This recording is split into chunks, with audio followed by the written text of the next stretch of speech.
Assalamualaikum warahmatullahi wabarakatuh.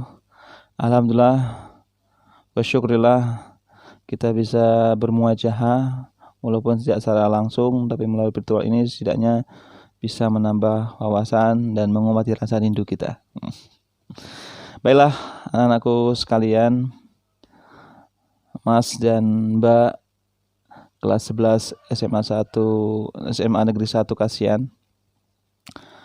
Kali ini kita mempelajari terkait dengan keimanan, ya. Bagaimana pada kitab-kitab Allah. Pertama, pengertian iman, yaitu menurut bahasa ada dua, yaitu kitab dan iman.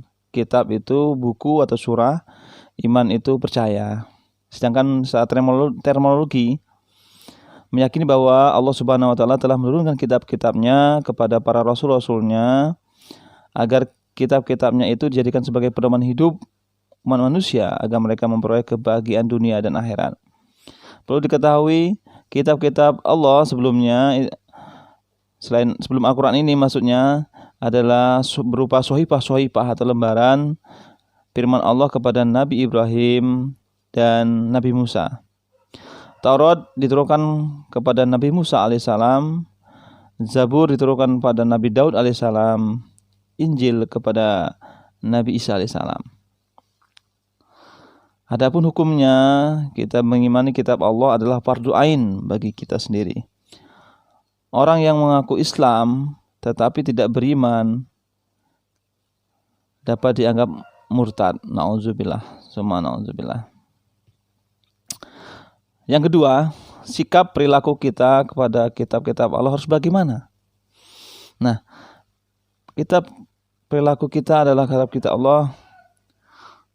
Pertama, mengakui dan menghormati kedudukannya. Sebagaimana firman Allah dalam Quran surat Al-Imran ayat 3-4. A'udzubillahi minasyaitonirrajim. Bismillahirrahmanirrahim. Wa anzalat Taurata wal Injil min qablu hudal linnas. Al-ayah.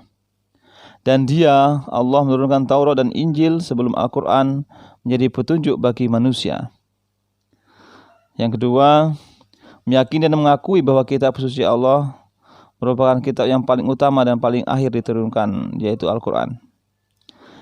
Tiga, meyakini dan mengakui bahwa Al-Quran merupakan pedoman hidup untuk seluruh umat manusia. Keempat, menjalani hidup hanya untuk beribadah, menyembah kepada Allah, menambah marang Gusti. Karena apa? Wa ma khalaqal jinna wal insan illa liya'budun. Tidak aku ciptakan jin dan manusia, kata Allah, melainkan untuk menyembahku.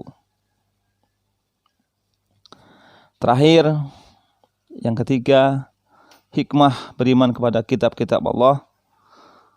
Hikmah yang pertama apa?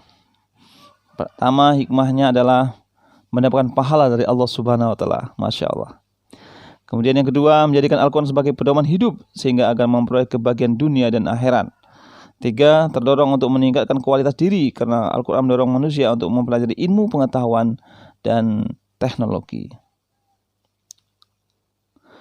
Empat, memperkuat keyakinan kepada kebenaran kerasulan Nabi Muhammad SAW. Bukti kemujizatan Al-Quran itu apa saja sih? Nah, bukti mukjizatnya yang pertama adalah struktur bahasanya yang indah.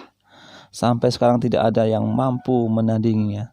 Maka ada satu orang yang ahli mengatakan adalah Quran itu adalah sastra, kumpulan kitab-kitab sastra. Nah. Yang kedua, isyarat ilmiah yang terkandung dalam Al-Quran. Tiga, ajaran-ajaran Al-Quran sangat lengkap dan sempurna sesuai dengan situasi dan kondisi. Sahih likuli zaman wal makan. Dia selalu sesuai dengan zamannya, selalu menyesuaikan. Sampai sekarang masih terkena wabah. Sebelum ada pernah wabah juga. Nah, agar kita kembali beribadah pada Allah, selain memperhatikan protokol kesehatan di masa adaptasi kebiasaan baru ini, tapi kita dekatkan terus beribadah pada Allah. Ini sudah tertulis dalam kitab Allah. Adanya ayat-ayat yang menjelaskan masa-masa yang akan datang dan berada di luar jangkauan akal manusia.